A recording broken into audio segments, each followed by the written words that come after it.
Hallelujah. Hallelujah. फिर से बोलेंगे हालेलुया। हालेलुया।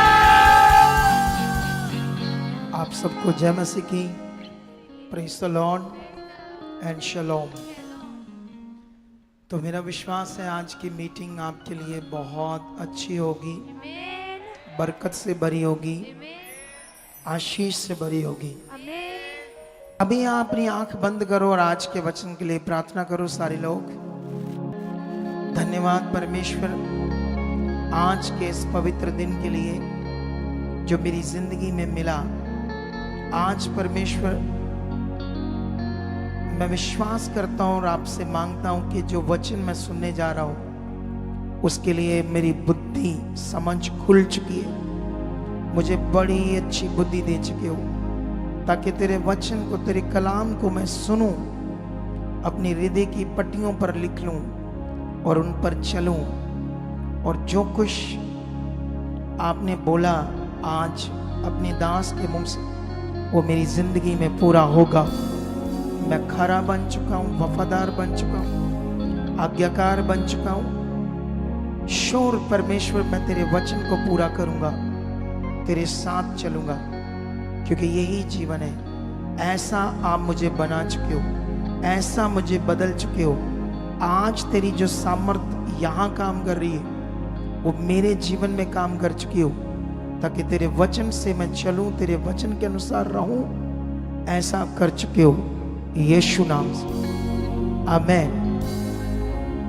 हालेलुया। तो आज प्रभु भोज की मीटिंग है, तो आप लोग व्हाइट कपड़े डालकर आए क्योंकि पवित्र आत्मा ने आपको मेरे मुंह से कहा। लेकिन जो ये मानते हैं कि परमेश्वर ने जो कहा मुझे करना है वो अच्छे हैं, बहुत अच्छे, जो ऐसा सोचते हैं। और जो लोग सुनते हैं और नहीं मानते, अब आप सोचो आप कौन हो। हम एक वचन शुरू करते हैं बाइबल से, मत्ती 25 अध्याय, उसका 31 से लेकर मैं 40 तक लगातार वचन पहले पढ़ूंगा। आपने बस सुनना है ध्यान से, ठीक है। ऐसे लिखा है, जब मनुष्य का पुत्र अपनी महिमा में आएगा और सब स्वर्गदूत उसके साथ आएंगे, तो वह अपनी महिमा के सिंहासन पर विराजमान होगा और सब जातियां उसके सामने इकट्ठा की जाएंगी। सब जातियां, पूरी दुनिया के लोग जो आज कहते नहीं ये हमारा धर्म थोड़ी है, बोलो। क्योंकि जब तक इंसान को समझ नहीं है सच्चाई की, तब तक वे ये झूठी जात पात के चक्कर में फंसा रहेगा। थोड़े दिन पहले मैंने तुम्हें एक चीज समझाई थी जात पात के बारे में, फिर थोड़ा सा समझाता हूं ताकि तुम्हें इससे समझ आए।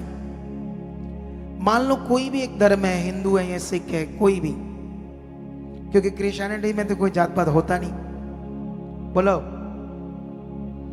ये एक धर्म है और इसकी सबसे बड़ी जाति, फिर थोड़ी छोटी, फिर थोड़ी छोटी, फिर थोड़ी छोटी, फिर थोड़ी छोटी, फिर थोड़ी छोटी, फिर छोटी, लास्ट में सबसे छोटी।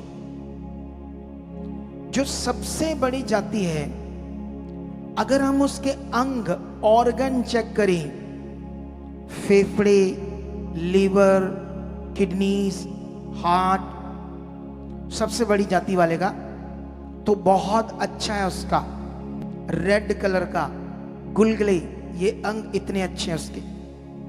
जब मैंने छोटी जाति का चेक किया तो उसके बेचारे के सुखड़े हुए थे और थोड़े ब्लैक ब्लैक थे। आप बताओ ऐसा है? ऐसा नहीं है, सेम है पक्का। नाक का फंक्शन, आंख का फंक्शन, कान का, जीभ का, दांतों का, गले का, हाथों का, सबके पास एक तरह की बॉडी, जरा सी भी डिफरेंस नहीं, क्योंकि सबको एक ने बनाया है। और उसने जब बनाया उसने जरा सा भी फर्क नहीं रखा किसी मनुष्य में, तो फिर वो जात पात कैसे देगा?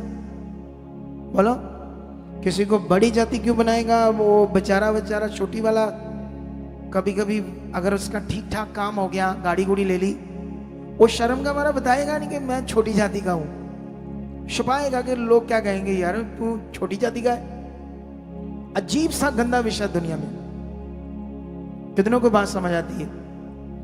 जिसने मनुष्य को बनाया उसने एक समान बनाया, पूरी बॉडी को, इवन के ऑक्सीजन भी एक, सूरज की रोशनी भी एक, बादल जब आता बारिश भी एक ही पड़ती है, जो मौसम चेंज होते हैं वो भी सबके लिए एक, आसमान एक, सब चीजें एक समान। कितनों को बात समझ आती है? पृथ्वी एक, पृथ्वी के नीचे पानी भी एक। उसने कोई पक्षपात नहीं किया मनुष्यों के साथ। ये धर्म के ठेकेदारों ने किया, मनुष्यों में ऊंच नीच पैदा की। अब यहां पर जो वचन है इसे समझो, ये प्रभु भोज क्यों हमने लेना है, ये प्रभु भोज के ऊपर बातें हैं, प्रभु भोज के साथ कनेक्शन की बातें हैं। अगर आपको ये अच्छे से समझ नहीं आया तो आप इस प्रभु भोज को एक रीति की तरह लोगे, क्योंकि ये वैसे प्रभु भोज एक रोटी का टुकड़ा है, एक जूस होगा, है तो ये एक रीति, क्योंकि वो चीजें रीति है। लेकिन इस रीति को मैं क्यों मानता हूं, बाकी रीतियों को क्यों नहीं मानता? क्योंकि ये रीति एक विषय बनाती है विश्वास का, हमें एक याद कराती है एक यीशु मसीह के उस वचन को जिसे हमने पूरा करना है अपनी लाइफ में। कितनों को बात समझ आती है? यहां पर लिखा महिमा के सिंहासन पर विराजमान होगा और सब जातियां उसके सामने इकट्ठा की जाएंगी। कुछ लोग बोलेंगे अगर जातियां नहीं तो वचन में क्यों लिखा? दुनिया के लिए लिखा ताकि दुनिया को समझ आ जाए। जातियां उसके सामने इकट्ठी होंगी जो बनाई गई है मनुष्यों की ओर से। अब प्रभु ऐसे भी लिख सकता है सब मनुष्य, तो लोग समझते शायद क्रिश्चियन, तो इसलिए वचन ऐसे लिखा गया, गहरा लिखा गया, अच्छा लिखा गया।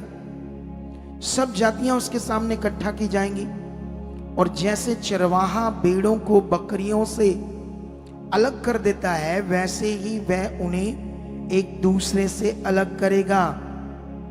वह भेड़ों को अपनी दाहिनी ओर और बकरियों को बाईं ओर खड़ा करेगा। आप जानते हो चर्च में दो तरह के लोग हैं, एक भेड़े और दूसरा बकरियां। यही परमेश्वर का वचन। उसने इंसानों को, प्रभु यीशु मसीह ने दो तरह से बात की है। अब तुम्हें समझना होगा बकरियां का जीवन क्या होता है और भेड़ों का जीवन क्या होता है। हालेलुया। कितनों को बात समझ आती है? आप जब आप चेक करोगे बकरियों के जीवन को, जब बकरियों को एक चरवाहा रखता है तो वो भी जैसे रियल में अगर हम किसी चरवाहे के पास जाएंगे जिसके पास बकरियां भी भेड़े भी है तो वो बकरियों को अलग रखता है और भेड़ों को अलग। क्यों? अच्छा, फिर उसका जो बाड़ा होता है, बाड़ा समझे ना, जहां ऐसे बाउंड्री की होती है, वो बकरियों की बहुत ऊंची होती है और भेड़ों की नॉर्मल होती है, क्योंकि वो यहां खड़ी कर दी वहां खड़ी हो जाएगी। कोई उसको, वो पंजाबी के अंदर उन्होंने छलांग मारना, हिंदी में पता नहीं क्या कहते हैं उसको, आप समझते हैं ना उसको कैसे कहेंगे हिंदी में? एक आधा बंदा इधर हिंदी वाला बैठाया करो, क्योंकि मैं पंजाबी हूं, मैं भी हिंदी सीखी है मैंने, तो गुजारा करते हैं ना हम लोग हिंदी में, ठीक है? तो उसको कैसे बोलेंगे हिंदी में? पंजाबी में तो शलांग बोलते हैं, कि हिंदी में शलांग बोलते हैं? नहीं नहीं, वो पंजाबियों ने शब्द बिगाड़ा है, शलांग को शाल बोलते हो। जैसे रोटी को रोटी को राटी, पानी को पूनी, पानी पूनी। पंजाबी बड़े ठीक ठाक होते हैं, शब्दों के मीनिंग बढ़ाते बढ़िया वाले हैं। इंग्लिश का शब्द है जॉब्स, ते इधर बोलते हैं जॉबा, जॉबा नहीं मिलदियां। इंग्लिश में बोलते पीपल्स, ते पंजाबी बंदे कहते पीपला। बाहर पीपला बढ़िया नहीं, ये पंजाबी बंदे कितनों को बात समझ, आप समझ गए ना। मैं अगर आपको समझ आ गई हिंदी वालों को, मतलब उस बाड़े से बाहर ऐसे कैसे छलांग मारना, ठीक है, उछलना, उछल कर बाहर जाना, ठीक है। अब इस विषय को सोचो, इतना बड़ा बाड़ा लगाना पड़ता है क्योंकि जो बकरियां होती है वो तेज होती है। बकरियां जो होती है मालिक की बात अच्छे से नहीं मानती, उसको मालिक को चरवाहा उससे डिस्टर्ब रहता है, बड़े ध्यान से संभाल कर रखता है उसको। लेकिन जब तुम भेड़ों को देखोगे वो शांत होती है, वो जिधर को जाएगा मालिक के पीछे जाएगी, शांत स्वभाव की, वो आज्ञा को मानेगी। इसीलिए वचन को ऐसे दिया परमेश्वर ने कहा मैं बकरियों को दाहिने और भेड़ों को बाएं, ऐसे करके लिखा है ना। तो ये दाहिनी और वह भेड़ों को अपनी दाहिने, भेड़ों को अपनी और दाहिने और बकरियों को बाएं और खड़ा करेगा, लेफ्ट और राइट, ऐसे करके लिखा है, और उन्हें अलग कर देगा, ठीक है। ये विषय है उस समय का जब यीशु न्याय करेगा दुनिया का, सब जातियों को। अब बकरियों में वो लोग आएंगे जो कभी भी परमेश्वर की ओर नहीं जानना चाहते, कभी भी उसकी बात को समझना नहीं चाहते। पूरी दुनिया में एक ही क्रिश्चियनिटी है, यहां धर्म नाम की चीज ही नहीं।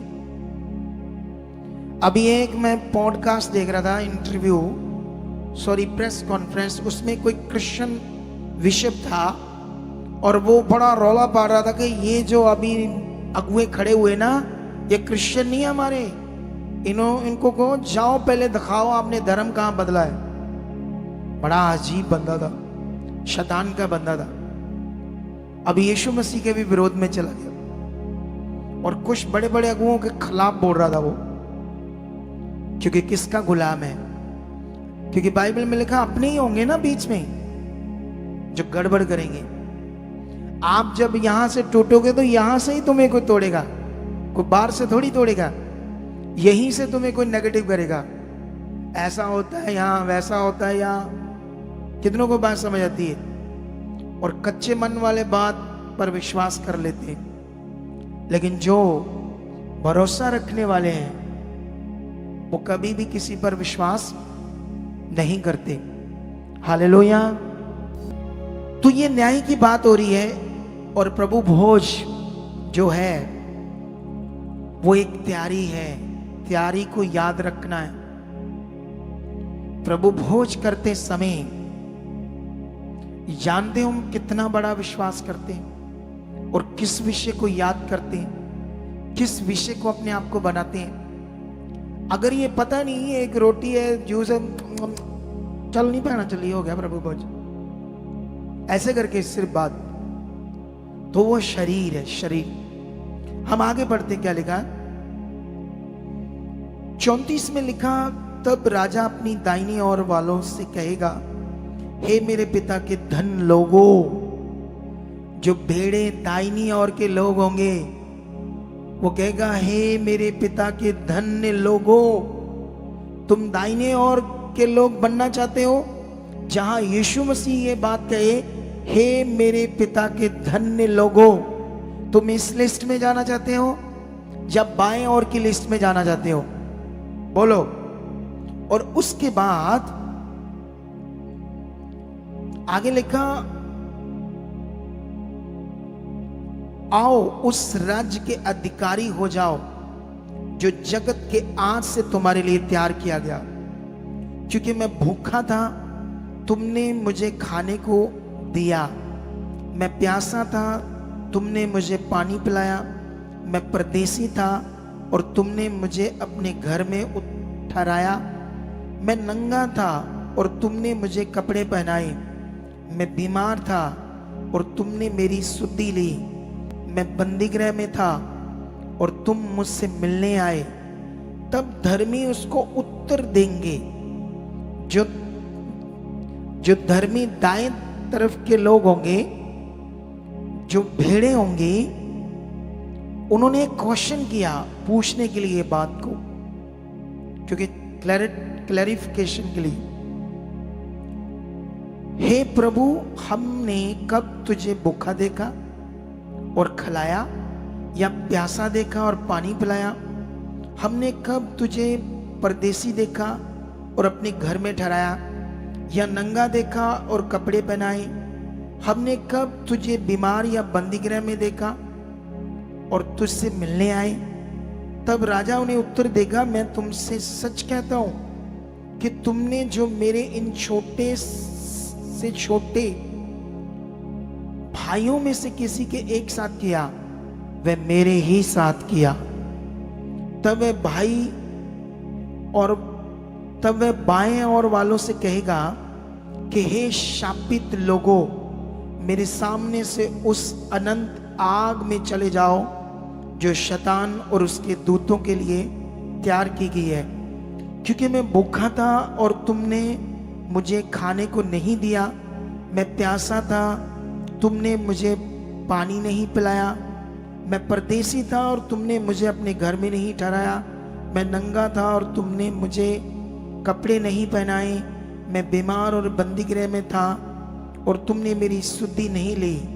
तब वे उत्तर देंगे, हे प्रभु, हमने तुझे कब भूखा, प्यासा, नंगा, बंदीगृह में ऐसे ऐसे देखा, जितनी बातें की। तब वह उन्हें उत्तर देगा, मैं तुमसे सच कहता हूं कि तुमने जो इन छोटे से छोटे में से किसी एक के साथ किया, वह मेरे साथ भी नहीं किया। और ये अनंत दंड भोगोगे, परंतु धर्मी अनंत जीवन में प्रवेश करेंगे। हालेलुया। अब इस वचन में बहुत सारी बातें सीखने वाली जो हमें समझनी होगी आज, ताकि हम अनंत जीवन के वारिस बने, अनंत जीवन को प्राप्त करें। अब जब हम यहां से देख रहे हैं, तो पहले तो न्याय की बात हुई, फिर उसने ये बात की कि जब मैं भूखा था तुमने मुझे पानी पिलाया, जब मैं प्यासा था, जब मैं भूखा था तो खाना खिलाया, नंगा था कपड़े पिलाए, बंदीगृह में था तो तुम मुझे मिलने आए, जब मैं बीमार था मेरी सुधि ली। ऐसी ऐसी बातें जब धर्मियों से की तो धर्मी कहते, प्रभु ऐसा हमने कब किया? क्योंकि तो डायरेक्ट तुम्हारे, हमने तुम्हें कभी भूखा देखा नहीं जो तुम्हें ऐसा तुम्हारे साथ करते। तो उसने कहा, जो तुम देखो, यहां जात पात की बात नहीं हो रही, छोटे में से छोटा, ये वही है जो गरीब है, परेशान है, हालातों में है, ये उनकी बात कर रहा है प्रभु। अगर कोई और विषय होता है, यहां छोटी जात की बात करते, कितनों को बात समझ आती। लेकिन अभी जैसे बात हम समझ रहे हैं यहां पर, वो कहते हमने तो ऐसा नहीं देखा तुम्हें, कहते इन छोटों में से जब तुमने ऐसा किया धर्मी लोगों को, तो वो मेरे साथ ही किया, इसीलिए तुम मुबारक हो, धन्य लोग हो, जो अनंत काल से जो राज्य तुम्हारे लिए तैयार किया गया था, आओ मेरे साथ उसमें क्या करो, राज्य करो। और जब अधर्मियों को, बकरियों को, जो बकरियों के लेवल का जीवन, उनसे बात हुई तो वो भी सेम आंसर दे रहे। तो उसने कहा, तुमने ये नहीं किया, इसलिए अनंत आग भोगोगे। हालेलुया। कितनों को बात समझ आती है? क्या अकॉर्डिंग टू बाइबल जो ऐसा नहीं करेगा सच्ची नरक में चला जाएगा? सोचो, अगर आप लोगों ने किसी भूखे के साथ ऐसा नहीं किया, नंगे को कपड़े नहीं दिए, कोई अपने लोग बंदीगृह में बंद थे, उनकी शुद्धि नहीं ली, बीमारों की शुद्धि नहीं ली, नंगों को कपड़े नहीं बनाए, ये चीजें नहीं की, तो क्या रियलिटी में, सच्ची में यीशु मसीह ने जो बताया, वो लोग सब नरक में जाएंगे? बोलो। ये सीखने का विषय है। यहां कठोर मन की बात हो रही है, कठोर मन। अच्छा मन नहीं। जो अच्छा मन नहीं है वो प्रभु की कोई भी बात को नहीं मानेगा। लालच से आएगा, क्योंकि शारीरिक बुद्धि उसे दिखा रही है गवाहियां, शारीरिक बुद्धि उसे दिखा रही है परमेश्वर के काम, लोगों का जीवन बदलना, लोगों की आशीष आनी, लोगों की बरकतें आनी, लोगों की हीलिंग होनी, लोगों की चंगाई होनी। शारीरिक बुद्धि, शारीरिक मन देख रहा है कि जो काम दुनिया में नहीं हो रहे वो परमेश्वर से हो रहे, चर्च में हो रहे। वो जो शारीरिक बुद्धि मन है उससे तो आएगा, लेकिन मन कठोर है, अनाज्ञाकारी है, तो उसके लिए वचन लिखा है। तो वो बंदे ये बातें भी नहीं करेंगे और भी बहुत कुछ नहीं करेंगे। कितनों को बात समझ आई? हालेलुया। समझ आया नहीं समझ आया? ये कठोर मन के लिए यीशु मसीह ने समझाया है। आप देखना, जो रिच लोग होते हैं, अमीर लोग, मान लो उनकी कोई फैक्ट्री है, साल के वो 20 करोड़ कमा रहे हैं या 40 करोड़। जैसे अमृतसर में शाटा में एक ओसियम मिल है कपड़े की, तो मान लो उसमें 20 करोड़ महीने के कमा रहे हैं। उनकी जो लेबर है, लोग हैं जिनसे वो कमा रहे हैं, कईयों के घर नहीं होंगे, कईयों के शादियां करने को पैसे नहीं होंगे, लेकिन वो नहीं देंगे। कठोर उच्च। अंबानी के पास इतना पैसा है, मुकेश अंबानी के पास, कम से कम वो देश के चौथे हिस्से की गरीबी को दूर कर सकता है, लेकिन वो नहीं करेगा। कठोर है, उसकी बुद्धि बंद है, उसका पैसा जो है उसे वो बस उसी में मन है। कितनों को बात समझ आती? हालेलुया। हमारे देश में जो ये देश है, आप दूसरे देशों में जाओ जहां प्रभु का प्रचार है, आप इटली में जाओ, स्विट्जरलैंड में जाओ, न्यूजीलैंड में जाओ, अमेरिका में जाओ, वहां बहुत सारी चीजें समानता में। वहां आपका टैक्स काटते हैं, लेकिन प्रॉपर आपको, जब आप बीमार होते हैं तो पूरा हॉस्पिटल फ्री है। जब बूढ़े हो जाते हैं लोग वहां, तो सारा खर्चा सरकार करती है सब। अगर वो खुद कमा नहीं सकते अच्छा खाना, वहां पर बहुत सारे क्या बोलते हैं, होम केयर होम बने बुजुर्गों के लिए। अच्छे अच्छे घर सरकार, प्राइवेट भी बने हैं बहुत सारे, जिसमें वो सरकार से अटैच करके उनसे वो लेते हैं पेशेंट्स। किसी ने 50 लिए, किसी ने 100 लिए। हमारे भी जो इधर से गए उन्हीं बुजुर्गों को संभालने की जॉब करते हैं, और वो कहते हैं इतनी उनकी केयर की जाती है। यहाँ मर रहे रोड पर, भूखे भीख मांग रहे माता पिता, वहां वचन से अच्छा सिस्टम है। कितनों को बात समझ आती? लेकिन ये सब बातें इसलिए लिखी गई ताकि हमें समझ आए परमेश्वर क्या बोल रहा है।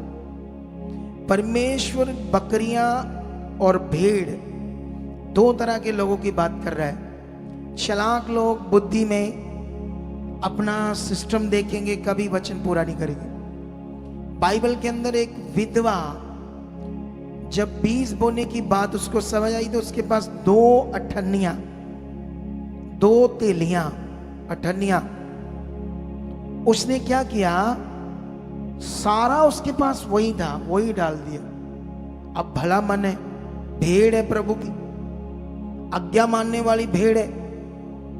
और वहां पर तो यीशु मसीह ने कहा, इन धनवानों को भी मैंने देखा, इन्होंने कुछ धनवानों ने डाला अपनी बढ़ोती से, लेकिन सबसे बड़ा बीज आज इस कंगाल विधवा ने डाला। इसने अपनी जीविका डाल दी जो इसके पास था। उसे बोला भेड़। भेड़ का मतलब आज्ञाकारी, भेड़ का मतलब परमेश्वर के धन्य लोग, जिन्हें यीशु मसीह अपने मुंह से कहेगा न्याय के दिन, हे मेरे पिता के धन्य लोगों, आओ मेरे साथ उस राज्य में राज करो जो अनंत काल से तुम्हारे लिए तैयार किया गया। हालेलुया। कितनों को बात समझ आती है? अभी हम इस वचन से हमें समझ आती है, अगर मान लो आप ऐसा नहीं करते, मान लो ये चीजें नहीं करते, लेकिन बाकी सब कुछ करते हो और सबसे बड़ा प्रभु पर ही बने रहते हो, उसके बाहर कोई धार्मिकता नहीं करते, तुम स्वर्ग में चले जाओगे। लेकिन यहां विषय है कठोर मन और बकरियों और भेड़ों का जीवन का अंतर। तुम्हें अगर कभी मौका मिले तुम्हें कि ये बंदे को सच्ची जरूरत है तो जरूर करना उसके लिए। कितनों को बात समझ आती है? जैसे आज एक गवाही भी सुन रहे थे हम कि जब हमने अजनाला क्रूसेड किया तो हमने वहां बीज इकट्ठा नहीं किया, लाखों रुपए इकट्ठे हो सकते थे, लेकिन मैंने उस दिन कहा कि आप आज आपका बीज आप किसी जरूरतमंद को दे देना।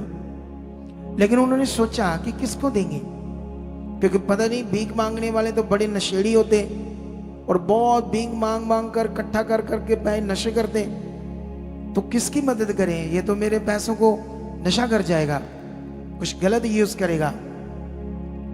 तो वो उन दिनों में कह रहे थे, जब मेरे मुंह से आया आज गवाही में, कि मेरे बाप इस चिंता में थे किसको दूं मैं। ये वचन आया है क्योंकि ये बीज तो हमने निकाला था क्रूसेड के लिए, लेकिन खुदा का वचन आया तो किसको दूंगा, मुझे तो समझ नहीं आ रही। लेकिन एक दिन प्रेयर पिलर अटेंड करके 8:30 के बाद मार्केट में गए, एक लेडीज आगे आई जो बहुत जरूरतमंद थी। उसने खुद आकर कहा, बाबूजी मैं बहुत परेशान हूं, मुझे आप कुछ मदद करो पैसों की। तो उसने कहा हाँ यही है, लेकिन जब दिए तो उसको कहा तुमने, क्योंकि फॉरेन नहीं, इंडिया के जो बहुत सारे स्टेट उसमें लेडीज बड़ा नशा करती है। पंजाब में लेडीज कम नशा करती है, लेकिन अब यहां भी शुरू हो गया है। पहले तो बिल्कुल भी नहीं करती थी पंजाब में, आज से कुछ साल पहले, लेकिन अभी तो चीजें बदल रही है। जैसे वचन में लिखा सब कुछ बदल रहा है। आज तो लेडीज और बंदा दोनों बैठकर नशा कर रहे हैं, चीजें बदल रही है जैसे खुदा का कलाम कहता है। लेकिन उन्होंने उस जरूरतमंद को कहा और उसने कहा हमारे पास तो राशन ही नहीं था। तो जब कभी परमेश्वर की अगुवाई हो तो आपने ऐसा करना, लेकिन अपने नियम को तोड़कर नहीं। ऐसा नहीं 2-4 महीनों का जो दशमाश है उसको बो ना और कहो ये मैं करूंगा, प्रभु का वचन है, उससे अलग से करना, अलग से। हालेलुया। कितनों को बात समझ आती है आज? लेकिन यहां से सिर्फ ये बात से प्रभु भोज का भी और विषय है। ये 25 पूरा अध्याय कुछ खास है आपके लिए। अगर आप 25:1 से पढ़ोगे और 13 तक पढ़ोगे तो यहां पर 10 कुंवारियों का एक दृष्टांत दिया यीशु ने। जब यीशु ने स्टार्ट की तो यहां 3 अलग अलग टॉपिक से बात की यीशु ने। पहले 10 कुंवारियां, फिर तोड़ों का दृष्टांत, फिर भेड़ों और बकरियों का दृष्टांत। 3 दृष्टांत यीशु मसीह ने एक ही अध्याय में दिए। जब हम 25 अध्याय पढ़ते हैं उसका 1 से लेकर 12 तक, तो यहां पर 10 कुंवारियां हैं और 10 कुंवारियों में से लिखा 5 बुद्धिमान और 5 मूर्ख। लेकिन बात ये निकली दूल्हा आने वाला है। मतलब हम यहां आज प्रभु भोज करेंगे तो किस चीज को याद करेंगे जब प्रभु भोज करोगे आप? दूल्हा आने वाला है। ये दुनिया इस वचन को नहीं मानेगी, अन्य धर्म, अन्य लोग। लेकिन बाइबल में लिखा है जब वो आएगा छातियां पीटेंगे लोग, क्योंकि सूरज काला हो जाएगा, ब्लैक, चंद्रमा ब्लैक हो जाएगा, ये जो रोशनी है ब्लैक हो जाएगी पूरी। ये मेरा डाइस है, यहां से भी नहीं यहां कुछ देखेगा वो दिन जब यीशु आएगा। और जानते हो क्या होगा? बादलों पर यीशु आएगा और उसी से सूरज की तरह पूरी दुनिया को रोशनी मिलेगी। और वो सब लोग जिनके कान में ये बात होगी, क्रिश्चियंस लोग तो ऐसा बोलते थे कि वो बादलों पर घोड़े पर आएगा अपने दूतों पर, सेम यही दृश्य एकदम से देखेंगे और याद करेंगे, ओ तेरी, हमने तो इस बात को ऐसे ही ले लिया था। उस वक्त वो छातियां पीटेंगे और मन फिराने की कोशिश करेंगे, लेकिन उस समय बाइबल में लिखा उनके लिए कोई मन फिराव नहीं होगा। अभी होगा जब प्रचार हो रहा है। कितनों को बात समझ आती? तो ये वही दृष्टांत है। लेकिन बाइबल में लिखा जब दूल्हे को आने में देर हुई, ठीक है, लेकिन उससे पहले एक वचन है 2 में, उनमें से 5 मूर्ख और 5 समझदार थी। 3 में लिखा मूर्खों ने अपनी मशालें तो ली परंतु अपने साथ तेल नहीं लिया, परंतु समझदारों ने अपनी मशालों के साथ अपनी कुप्पियों में तेल भी भर लिया। जब दूल्हे के आने में देर हुई तो वह सब ऊँघने लगी और सो गई। आधी रात को धूम मची, देखो दूल्हा आ रहा है, उनसे भेंट करने के लिए चलो। तब सब कुंवारियां उठकर अपनी मशालें ठीक करने लगी और मूर्खों ने समझदारों से कहा, अपने तेल में से कुछ हमें भी दो, क्योंकि हमारी मशालें बुझी जा रही है। परंतु समझदारों ने उत्तर दिया, कदाचित ये हमारे और तुम्हारे लिए पूरा ना हो। हालेलुया। इधर देखो ध्यान से, ये क्या है? तेल। क्या 10 कुंवारियां हैं? क्या तेल लेना है? क्यों मशालें जलानी है? दूल्हे के आने का क्या विषय है? इस दृष्टांत को समझना होगा हमें। तेल दर्शाता है आत्मिक जिंदगी को, तेल दर्शाता है भेड़ की जिंदगी को, तेल दर्शाता है पवित्र आत्मा के द्वारा जो भरा हुआ जीवन वफादारी से परमेश्वर के साथ जिएंगे, उसे ये तेल कहा गया है बाइबल के अंदर। इस समय इस फिगरेटिवली वचन में, और उन्होंने जब रात होगी, दूल्हे के आने में देर हो रही थी, जैसे पतरस की बुक में भी लिखा है, ये ऐसा होगा, दूल्हा आएगा, ये ऐसी चीजें मिट जाएंगी, ये होगा। तो कुछ लोग कहेंगे कहाँ, ये तो सृष्टि के उत्पत्ति से लेकर वैसा ही है सारा कुछ। तो बाइबल में वहां पतरस की बुक में लिखा, वो इसलिए आने में देर कर रहा है ताकि लोग नाश ना हो, बचाए जाएं, लोगों का मन बदले, इसलिए ये देर है। अब भी बदल जाए, अब भी चमत्कार देखे, अब भी पावर देखे, अब किसी की गवाही को देखे, अब उस जीवित परमेश्वर के काम को देखे कि जो दुनिया में नहीं हो सकता वो खुदा सामने सामने कर सकता है। उसे देखकर मन फिराए। कितनों को बात समझ आती? इसलिए देरी है। लेकिन अभी यहां उन्होंने कहा अपना तेल दो, तो तेल कैसे अपनी आत्मिक जिंदगी दूसरे को कैसे दे सकते हैं? बोलो, जो आत्मिक जिंदगी आप जियोगे वो दूसरे को आप कैसे दे सकते हो? मेरी जिंदगी तू ले ले बच्चा, बोलो। इसीलिए एली भविष्यवक्ता के बच्चे नाश हो गए। एली तो अनंत जीवन में चला गया, लेकिन एली के बच्चे नहीं गए। क्यों नहीं गए? क्योंकि वो परमेश्वर के साथ नहीं चले, वो भेड़ की जिंदगी नहीं जिए, उन्होंने परमेश्वर को नहीं जाना। बाइबल में लिखा, वैसे उनको पता था ये परमेश्वर है, ये सब कुछ है, तुम्हें भी पता ये यीशु है, ये क्रूस पर चढ़ा, ये है, ये है, लेकिन जानना, अंदर से फील करना, उस बात पर अपना मन रखना और मन को फिराना, अफसोस करना जब गलतियां करोगे, अफसोस करना जब वचन तोड़ोगे, अफसोस करना जब डांट मिलेगी। बाइबल में लिखा यीशु मसीह इतना खुदा है, वो खुदा, लेकिन वो मनुष्य की देह में आकर उसने अपने आप को दास का रूप धारण किया, शून्य बन गया। छोटे छोटे इंसान उसके सामने जब गया, उसको गालियां दे रहे, मुंह पर थूक रहे, ओ तू यीशु क्या है, तेरी खबारी मां जिन्हें पता नहीं कितों जम लिया तेनू के बंदे ना सो के, तू कहना मैं स्वर्ग तो आया, ये है वो। उसके सामने जो लोग थे मामूली मिट्टी के कण के बराबर भी नहीं थे।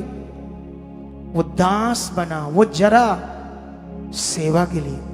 जो सेवा उसने करनी थी, वो जीवन जो आज इधर सेवा करते हैं हम लोग चर्च में, अगर लेट आने से बोलो आप बैठा डी सेवा, कोई बात बोल दी आप बैठा डी सेवा।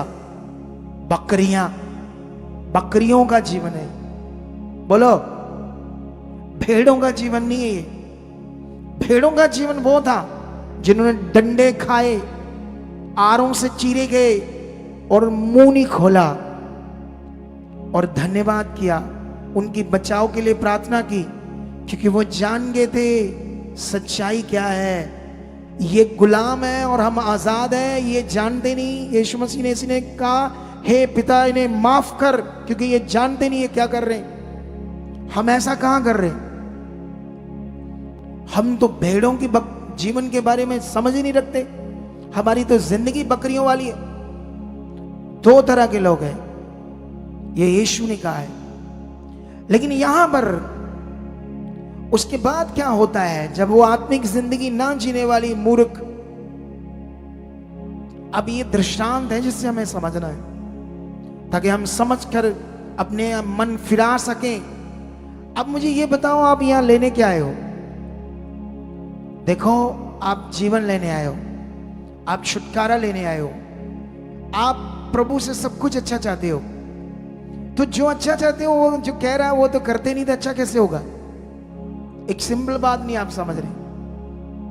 क्या यहां बैठना, कभी आ जाना कभी ना आना, कभी 12 बजे आना कभी 1 बजे आना, क्या ये भेड़ों का जीवन है? क्या ये उसका खोजी वाला जीवन है? क्या अपना जीवन समर्पित करने वाला जीवन है? क्या तुमने कभी सोचा जो मुझे यहां परमेश्वर ने चुना है इसके लिए मुझे क्या करना है? क्या सेवा करने वालों ने सोचा जो मैं चुना गया हूं ये सेवा क्या है, मैं किसके लिए कर रहा हूं और इसके क्या लॉ है? दुनिया में हर कंपनी, स्कूल, हॉस्पिटल, फैक्ट्री, उसमें एक लॉ है, इतने बजे आना, ये करना, ऐसा करना है, सिस्टम है दुनिया में। और खुदा का घर सबसे बड़ा सिस्टम है।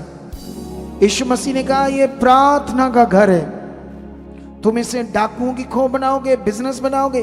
और जिन चर्चेस में सेवकों ने इसे क्या कर दिया है, बोलो क्या कर दिया है? डाकुओं की खो बना दिया है, बिजनेस बना दिया है। हमने नहीं बनाया इसे कभी। हमें डर लगता है उस परमेश्वर के न्याय से। जिनकी बुद्धि शैतान बंद कर देता है वो नहीं डरते, लेकिन जिनकी बुद्धि खुल जाती है वो डर रखते, खुदा का भय मानते हैं और ऊंचे किए जाते हैं यीशु मसीह के नाम से। वो जिंदा खुदा शक्तिशाली है। उसके वायदे, उसके वचन इतने पावरफुल, इतने कीमती हैं, इसे समझना होगा, इन पर चलना होगा हमें। इतने कीमती वचन, इतने पावरफुल ये वचन है। लेकिन बाइबल में लिखा 10 कुंवारियां तेल लेने गई, दुकान से लेकर नहीं मिला। तुम्हें आत्मिक जीवन दूसरों से नहीं मिलेगा, खुद चलकर मिलेगा। ये वचन है, ये बात है। तुम दुकानों से जीवन नहीं लेने जाओगे मोल, ताकि तुम्हें मोल लेकर शायद ये आत्मिक जिंदगी मिल जाए और तुम स्वर्ग चले जाओ। तुम्हें आत्मिक जिंदगी खुद जीनी पड़ेगी, खुद मन फिराना पड़ेगा, खुद ध्यान देना पड़ेगा। 11 में लिखा, इसके बाद वह कुंवारियां भी आकर कहने लगी, हे स्वामी हमारे लिए द्वार खोल दे। तब तक द्वार बंद हो गया था, वो लोग अंदर चले गए थे। उसने उत्तर दिया, मैं तुमसे सच कहता हूं, मैं तुम्हें नहीं जानता, इसलिए जागते रहो, क्योंकि तुम ना उस दिन को जानते हो और ना उस घड़ी को जब यीशु आएगा। ये प्रभु भोज इसी दिन को याद रखते हैं हम। ये प्रभु भोज उसी दिन की यादगिरी के लिए बना हुआ है। हर महीने, हर समय जब तुम अपने परिवार के साथ खाना खाओ, तब उस रोटी को भी तोड़ने वक्त याद कर सकते हो प्रभु आने वाला है। हम चुने हुए हैं, हम उसके किंगडम के लिए तैयार हो रहे हैं। जब तक ये मन हमारे अंदर नहीं होगा तो याद रखना हम फिर नॉर्मल होंगे। कितनों को बात समझ आती है? और यहां पर अगर हम आगे बढ़ते, तोड़ों का दृष्टांत, तो इसमें लिखा स्वामी, एक ऑनर, एक मालिक, एक स्वामी ऐसे लिखा हुआ है। क्योंकि ये मैं 14 से पढ़ रहा हूं, क्योंकि ये उस मनुष्य की दशा है जिसने परदेश जाते समय अपने दासों को बुलाकर अपनी संपत्ति उनको सौंप दी और उनसे कहा, उसने एक को 5 तोड़े और दूसरे को 2 और तीसरे को 1, अर्थात एक एक हर एक को अपनी सामर्थ्य के अनुसार दिया। सुनो तो देखो ध्यान से, इस वचन को समझो। क्या यीशु मसीह प्रभु भोज को लेकर क्या बातें कर रहा है? प्रभु यीशु हमारे प्रभु यहां पर एक स्वामी, एक मालिक परदेश जाने से पहले अपने सेवकों को बुलाता है और अपनी संपत्ति उन्हें सौंपता है। किसी को 5 तोड़े, किसी को 2 तोड़े, किसी को 1 तोड़ा, जैसे वो थे क्षमता अनुसार। बाइबल में लिखा जब वापस आता है तो जो 5 तोड़े वाला है वो 5 के साथ 5 कमाता है, और स्वामी जब आता है उसके पास लाता है। 2 तोड़े वाला 2 कमाता है और लेकर आता है। 4 तोड़े वाला 4 लेता है और 4 के साथ 4, 3 वाला 3, 10 वाला 10। कितनों को बात समझ आती है? जब स्वामी के सामने लाता है, लेकिन जिसको 1 तोड़ा मिला था वो दब देता है मिट्टी में और छपा देता है, और जब स्वामी आता है उसको ऐसे ही वापस कर देता है उसका तोड़ा।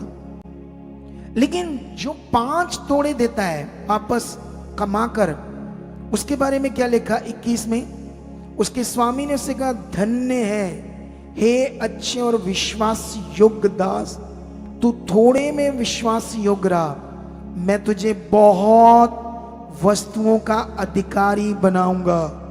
अपने स्वामी के साथ आनंद में सहभागी हो। ये वचन जो है, बहुत चीजों का मैं तुम्हें क्या बनाऊंगा? अधिकारी बनाऊंगा। ये क्या है? ये वो आज्ञाकारी है जो हम जिएंगे। ये वो मन है जो हम वचन को सुनेंगे और पूरा करेंगे। ये वो सेवा है जो आपको मिली है। किसी को, मेरे साथ भी बड़े बच्चे अलग अलग सेवा करने के लिए आए हैं, लेकिन इनमें से कुछ सेवा करने का मन इनका है, इनका अपना दिल है। मैं लगातार समझाता हूं, कुछ शरीर में इसको वैल्यू नहीं देते, परमेश्वर का। कुछ लोग तो ऐसे बात करते हैं जैसे ये जॉब है, ये टाइम, ये जॉब नहीं है। और जिसे नहीं करनी चाहिए सेवा वो जाए। उसका कारण क्या है? कुड़ करनी, दबाव से। ये दिल की चीज है। ये सेवा हर प्रकार की है। बलीवर्स की भी सेवा, बीज बोना भी एक सेवा है, उससे रूहें बचती है। और लोगों को गुड न्यूज देना, ये भी एक तोड़ा है। तोड़ा आपका, बोलो आपको भी तोड़े मिले सुसमाचार देने का, लेकिन इन तोड़ों में आप कितने वफादार हो? क्या आपको स्वामी ये बोलेगा, हे विश्वास योग्य मेरे धन्य सेवक? क्या शब्द है, प्रीशियस, मेरे धन्य सेवक, मेरे साथ आ, आनंद कर और राज्य कर। वाओ, कितना बड़ा विषय है, कितनी बड़ी ताकत की बातें हैं। लेकिन बाइबल में लिखा जिसने नहीं ये किया, एक था छिपाया मिट्टी में, वैसे ले आया, उसको उस मालिक ने क्या कहा? जानते उसको क्या कहा? वचन में लिखा, उसको उसने कहा, इसलिए 25 में लिखा, इसलिए मैं डर गया और जाकर तेरा तोड़ा मिट्टी में छिपा दिया। देख, जो तेरा है वह ये है। उसके स्वामी ने उसे उत्तर दिया, हे दुष्ट और आलसी दास, जब तू ये जानता था कि जहां मैंने नहीं बोया वहां से काटता हूं और जहां मैंने नहीं छीटा वहां से बटोरता हूं, तो तुझे चाहिए था कि मेरा तोड़ा या पैसा शरापों को दे दे, तब मैं आकर अपना धन ब्याज समेत ले लेता। ये दृष्टांत है, याद रखना, ये पैसे की बात नहीं हो रही। ऐसा नहीं तुम कल को सोचो ये तो पैसा ब्याज पर देना है, ऐसी बात हो रही है। ये बात हो रही है सेवा की। जीने की, आज्ञाकारी की। उसने हमें क्या क्या कहा करने की। ये उसका राज्य है, उसके राज्य का काम हमें मिला है। हम जानते हैं कि परमेश्वर का राज्य पृथ्वी का नहीं है, ऐसा लिखा है बाइबल में। उसका राज्य स्वर्ग का है। बाइबल में एक चीज लिखी है, मैं भी कुलसियों में जाएंगे हम, तुम्हारे लिए पढ़ेंगे ये वचन, ताकि तुम्हें समझ आए इस वचन से परमेश्वर हमसे क्या बात करता है। यहां पर कुलसियों 3:1 में लिखा, अतः जब तुम मसीह के साथ जलाए गए, मतलब जिंदा किए गए, तो स्वर्गीय वस्तुओं की खोज में रहो, जहां मसीह विद्यमान है और परमेश्वर के दाहिनी ओर बैठा है। पृथ्वी पर की नहीं परंतु स्वर्गीय वस्तुओं पर ध्यान लगाओ, क्योंकि तुम तो मर गए और तुम्हारा जीवन मसीह के साथ परमेश्वर में छिपा हुआ है। जब मसीह जो हमारा जीवन है प्रकट होगा, तब तुम भी उसके साथ महिमा सहित प्रकट किए जाओगे। ये बड़ा वचन है आपके लिए, सुनो ध्यान से। अब इस वचन से हमें समझना होगा, हमें ऐसा लगता है यहां दो बातें हैं। अगर बकरियां का जीवन है तो हम परमेश्वर के नाम को और उसकी आशीष को लेने का बस मन रखेंगे। वो चाहता क्या है, मेरा जीवन कैसा है परमेश्वर के सामने। ईगो है, घमंड है, लालच है, मैं स्वार्थी हूं, या रियल में मैं वो हूं जिसके लिए मैं जिंदा किया गया। क्योंकि शैतान का जो जीवन था हमारे पास, वो खतरनाक था, जो मनुष्य के अंदर से उसने पैदा किया, शैतान के बीज से पैदा हुआ। एक दिन हम शैतान के बीज से पैदा हुए, लेकिन यीशु मसीह ने अपनी कुर्बानी और लहू बहाकर उस बीज को खत्म किया और नए बीज से हमें पैदा किया। और पतरस की बुक में लिखा, यह वचन पढ़ाता हूं मैं तुम्हें। पतरस की बुक में यह बड़ा वचन है हमारे लिए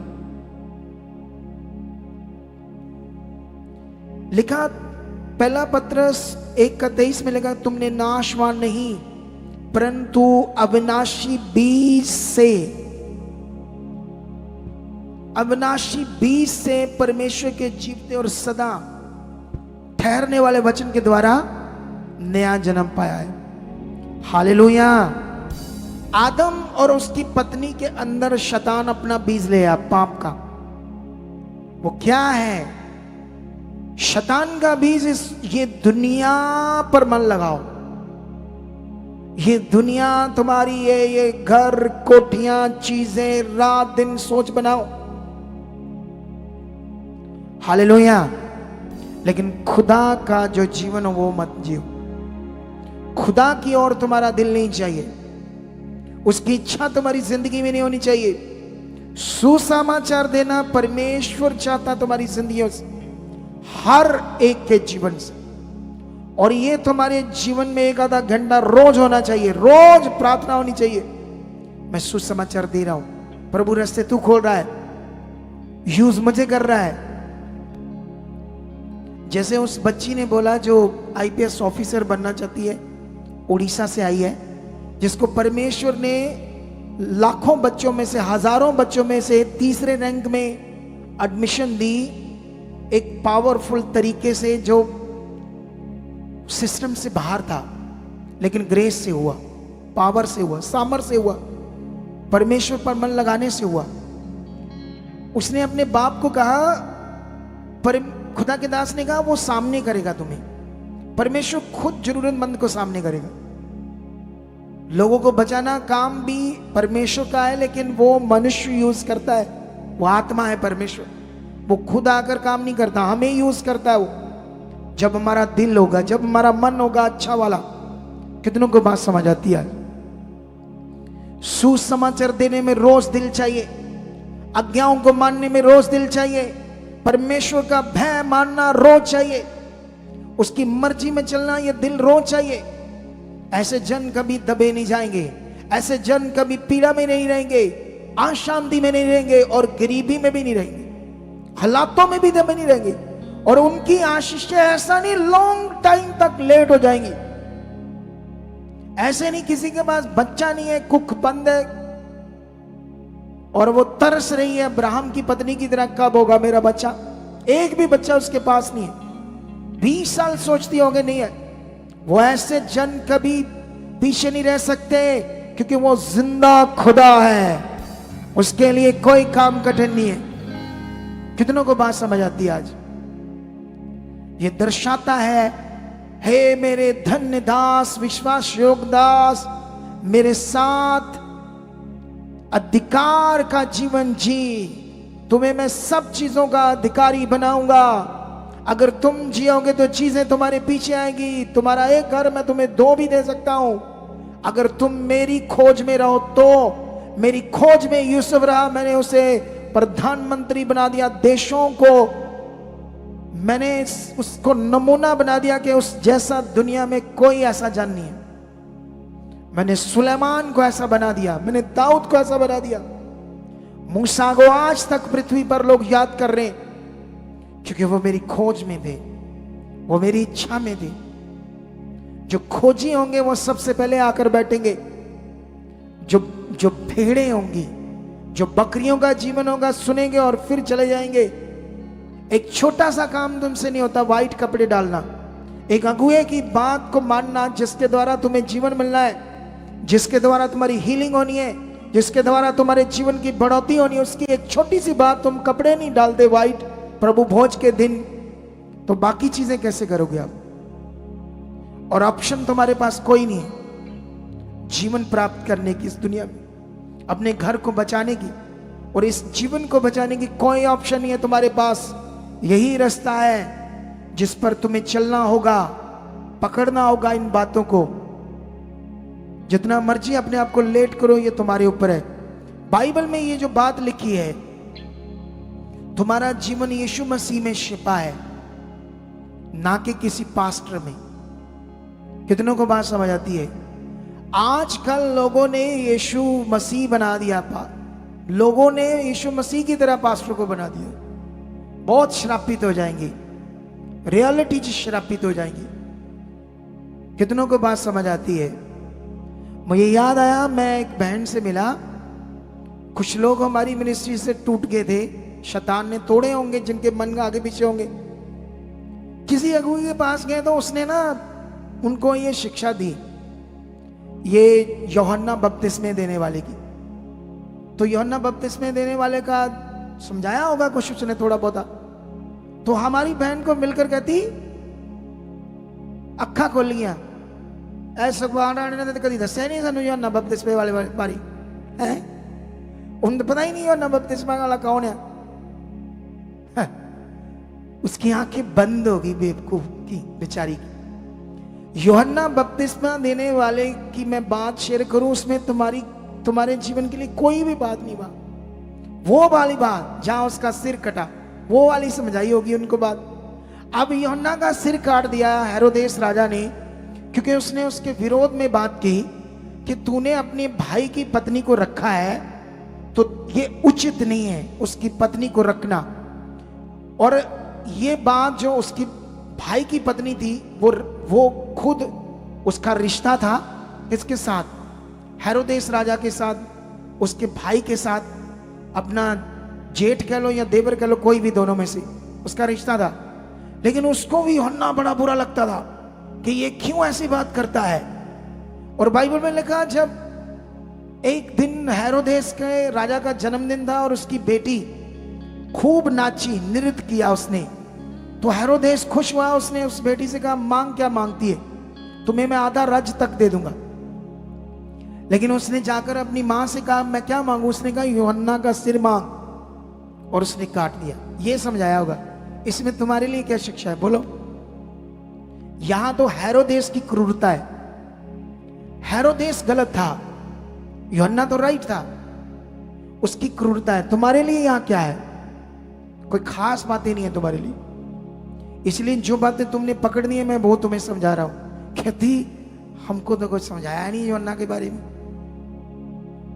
यूहन्ना तो भी ऊपर बातें समझा रहा हूं मैं। कितनों को बात समझ आती है? इसी को बोलते हैं मनुष्य के अंदर एक जीवन को ढूंढना जो यीशु के अंदर है। तुम्हारा जीवन यीशु मसीह में छिपा हुआ है। खोजी बनो, खोज करने की मदद मैं दूंगा, बढ़ाने की मदद मैं करूंगा, तुम्हारे पीछे प्रे मैं करूंगा, लेन मैं करूंगा, मैनेजमेंट मैं करूंगा, चीजों के लिए आपको बढ़ाने के लिए सब चीजें मैं करूंगा। करना तुम्हें पड़ेगा। कितनों को बात समझ आती है? समझ आया या नहीं समझ आया? तो फिर आज इस बात को पकड़ लो यीशु मसीह के नाम से, और आज मन फिराओ। जब आज प्रभु भोज करोगे तो याद करना यीशु मसीह आने वाला है, और मैं चौकस रहना है, जागते रहना है। 10 कुंवारियों में से 5 मूर्ख जागी हुई नहीं थी। लिखा वो जो सिखाया जाता था उन्होंने कभी सीरियस नहीं लिया था, कभी उसको अपनी जिंदगी में पूरा करने का ध्यान नहीं दिया था, इसीलिए वो रह गए, इसीलिए उन्हें अनंत जीवन नहीं मिला। एक बड़ी सच्चाई है, बहुत बड़ी सच्चाई। तुम इस पृथ्वी से क्या लेकर जाओगे? बोलो। जो माता पिता ठगियां मार रहा है, झूठ का मार रहा है, हेरा फेरी कर रहा है, पैसा इकट्ठा कर रहा है, किसके लिए? खुद तो साथ नहीं लेकर जाएंगे। अगर बच्चों के लिए कर रहा है तो वो भी नहीं लेकर जाएंगे। तो क्यों ऐसा करना है? जब सही नियम से सब कुछ आ सकता है आपके पास, तो क्यों अपना न्याय बिगाड़ना हमने? क्यों न्याय बिगाड़ना हमने? हम तो परमेश्वर के साथ चले, उसका वचन पूरा करे, वो भी तुम्हें सब चीजें देगा। और बाइबल में लिखा जब वो तुम्हें धन देगा तो उसमें दुख नहीं मिलाएगा, ऐसा लिखा है। कितनों को बात समझ आती है? तो आज का वचन फिर पकड़ो।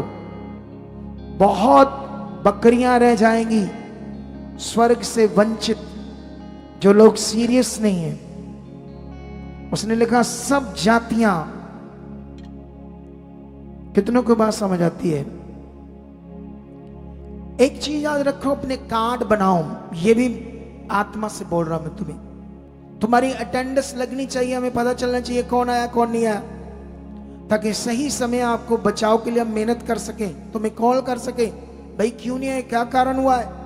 जब तुम्हें हम अटेंडेंस कैसे लगाए हैं? मैनुअल, कि तुम आए हो या नहीं आए हो।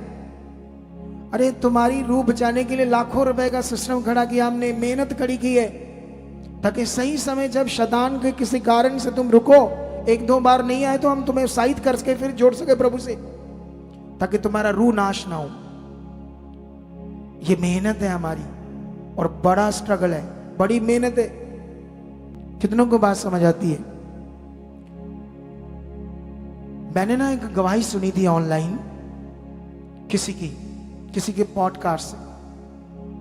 मैं हिल गया गवाही सुन।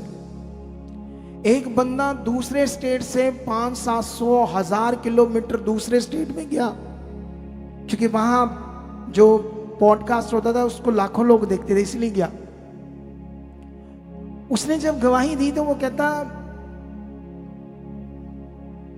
मैं बीमार हो गया बहुत। वैसे तो हालात चल ही रहे थे दुनिया में जैसे सबके होते हैं। कहता कभी कभी कई लोगों के मुंह से यीशु की खबर आई थी मेरे पास, लेकिन मैंने कहा ये तो हमारा धर्म नहीं, ये तो दूसरा धर्म है। देखो धर्म क्या चीज, ये हमारा धर्म नहीं, ये दूसरा धर्म है। रहते एक ही पृथ्वी पर, एक ही सांस से जीते, एक ही से जीवन लेकर ऐसी बातों में फंसे हुए लोग। कितनों को बात समझ आती है? लेकिन अभी ध्यान दो।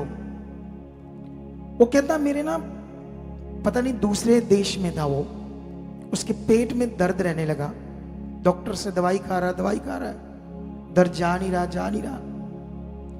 लेकिन उसने सोचा मैं टेस्ट कराता हूं, मैं इंडिया वापस जाता हूं। इंडिया में जब गया, वो कहता मैंने अल्ट्रासाउंड कराया, एक्सरे कराए, तो गुर्दे से जो बाहर को एक नाली आती है उसमें फंसी हुई थी मेरी पथरी का दर्द था। ठीक है, तो डॉक्टर कहता दवाई खाकर देख, ऑपरेट तो करना पड़ेगा शायद। कहता मैंने महंगी, पढ़ा लिखा बंदा था, महंगी से महंगी दवाई खाई, बिजनेस भी नॉर्मल करता था, कोई सिलाई मशीन का ऑपरेटर था वो, मतलब कमा लेता होगा 30-40 हजार रुपया, नॉर्मल था, फिर भी पढ़ा था वो। लेकिन याद रखना, वो कहता जब मैंने बड़ी अच्छी दवाई खाई उसकी, सबसे अच्छे डॉक्टर से, वो पथरी खत्म होने के बजाय बहुत बढ़ गई और बड़ी हो गई और मेरे गुर्दे को अफेक्ट करने लगी। लेकिन उसके बाद कहता मैंने सोचा, अब डॉक्टर कहता तेरा गुर्दा वीक हो रहा है, सिकुड़ रहा है, ये किडनी तेरे बचेगी नहीं, टेस्ट कराना पड़ेगा। और वो अपनी टेस्ट कराया जब, तो क्लियर हो गया कि ये गुर्दा निकालना ही पड़ेगा। अब सोचने लगा कि मैं तो, मेरा गुर्दा गया एक, अभी तो उम्र भी ज्यादा नहीं मेरी, बच्चे भी छोटे हैं, एक किडनी से तो मुश्किल होगी। कहता है इधर उधर बड़ा ढूंढ डांड की, बहुत धार्मिकता की, बहुत कुछ किया कि कुछ तो हो दुनिया में से। जो भगवान थे बहुत पूजा की, बहुत कुछ मन्नतें मानी कि कोई मेरी सुने और मेरी किडनी बच जाए। कहता जब मैं, किसी ने मुझे कहा होम्योपैथिक दवाई खाओ, पथरी अभी भी थी। कहता मैं खाने लगा तो पथरी तो गायब होगी, लेकिन गुर्दा खराब है, गुर्दा अब बचेगा नहीं, निकालना ही पड़ेगा। हालात बड़े हैं, परेशान है, दुखी है, कर्जा चढ़ गया है। और कर्जा इतना चढ़ गया, दोस्तों से ले लेके ऊपर अपने लगा लिया, इतना कर्जा, 3-4-5 लाख कर्जा चढ़ गया। फिर उन दिनों में कोविड आ गया, मुझे कोविड भी हो गया। कहता जो मेरे घर वाले वो कहते घर नहीं आना तूने, सबको तू कोविड कर देगा, सोच कर देखो। कहता मैं सोचने लगा, मेरे घर वाले जिनके लिए मैं मर रहा हूं, ये कह रहे घर ना हो, छोटे छोटे बच्चे, इनको कोविड हो जाएगा तो मैं कहां जाऊं। कहते हमारी छोटी सी जमीन, कहते वहां रह ले खेत में। कहता मैं वहां कहां रहूंगा रात को। किसी भी तरह से कहता कोई रास्ता निकला मेरे, ताकि मैं कहीं रह सकूं और अपना कोविड से आजाद हो जाऊं। फिर हुआ, फिर कहता प्रॉब्लम बढ़ती जा रही है। मैंने अपने पिता से कहा एक तो मेरे ऊपर कर्जा पड़ा, अब कोई नहीं मुझे कर्जा दे रहा, मैं तो मर जाऊंगा, मुझे अपना ट्रीटमेंट कराना, मेरे पास पैसा नहीं है। वो जमीन थी थोड़ी सी, ज्यादा भी नहीं थी, जो 4 लाख की बिकनी थी, 4-5 लाख की। कहता जितने की भी बिकी, जितना कर्जा था वो उतारा और कुछ पैसा बच गया, उससे फिर ट्रीटमेंट, दवाइयां, कुछ हाल नहीं हो रहा। किसी ने गुड न्यूज दिया, तू चल प्रार्थना करवा प्रभु यीशु मसीह, तू ठीक हो जाएगा। कहता मैंने पहले सोचा, मैंने सब तो कर लिया है, एक जाकर प्रार्थना से क्या होगा। कहता मैं चलो गया, मैं बैठ गया जाकर। कहता मुझे कुछ समझ नहीं आ रही है, क्या कर रहे हैं, क्या वर्शिप कर रहे हैं, क्या ये वचन दे रहे हैं, मेरी समझ तो कुछ बैठ नहीं रहा। लेकिन कहता कुछ तो मुझे शांति हल्की से फील हो रही थी, जिसे मैं बैठा था। कुछ तो है यहाँ, कुछ डिफरेंट है यहाँ, जिससे मैं बैठा हूं। कहता अगली बार आया, मैंने अपनी प्रॉब्लम बताई, पास्टर जी ने प्रार्थना कर दी, और जब प्रार्थना की तो कुछ हीलिंग मुझे महसूस हुई। फिर मैं सीखने लगा, मैं ध्यान देने लगा, मैं बढ़ने लगा, मैं वचनों का ध्यान करने लगा। कहता मुझे समझ आने लगी परमेश्वर कौन है, सच्चाई क्या है। कहता मुझे समझ आ गया धर्म कोई नहीं, मुझे समझ आ गया ये जीवित परमेश्वर, यही वो परमेश्वर जिसने दुनिया को रचा है। कहता जो मेरी मौत होने वाली थी, किडनी जाने वाली थी, टेस्ट हुए, सब रिपोर्ट्स नॉर्मल आ गई, सारी की सारी।